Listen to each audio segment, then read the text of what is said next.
ராணிப்பேட்டை அடுத்த முத்துக்கடை பேருந்து நிலையம் அருகே விடுதலை சிறுத்தை கட்சியின் ராணிப்பேட்டை மத்திய மாவட்ட செயலாளர் ரமேஷ் கர்ணா தலைமையிலான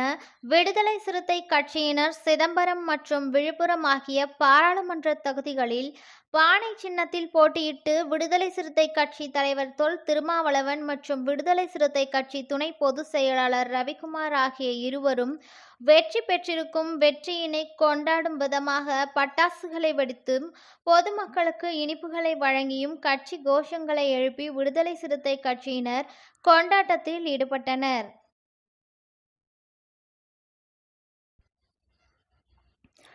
ராணிப்பேட்டை அடுத்த முத்துக்கடை பேருந்து நிலையம் அருகே விடுதலை சிறுத்தை கட்சியின் ராணிப்பேட்டை மத்திய மாவட்ட செயலாளர் ரமேஷ் கர்ணா தலைமையிலான விடுதலை சிறுத்தை கட்சியினர் சிதம்பரம் மற்றும் விழுப்புரம் ஆகிய பாராளுமன்ற தொகுதிகளில் பானை சின்னத்தில் போட்டியிட்டு விடுதலை சிறுத்தை கட்சி தலைவர் தொல் திருமாவளவன் மற்றும் விடுதலை சிறுத்தை கட்சி துணை பொதுச் செயலாளர் ரவிக்குமார் ஆகிய இருவரும் வெற்றி பெற்றிருக்கும் வெற்றியினை கொண்டாடும் விதமாக பட்டாசுகளை வெடித்தும் பொதுமக்களுக்கு இனிப்புகளை வழங்கியும் கட்சி கோஷங்களை எழுப்பி விடுதலை சிறுத்தை கட்சியினர் கொண்டாட்டத்தில் ஈடுபட்டனர்.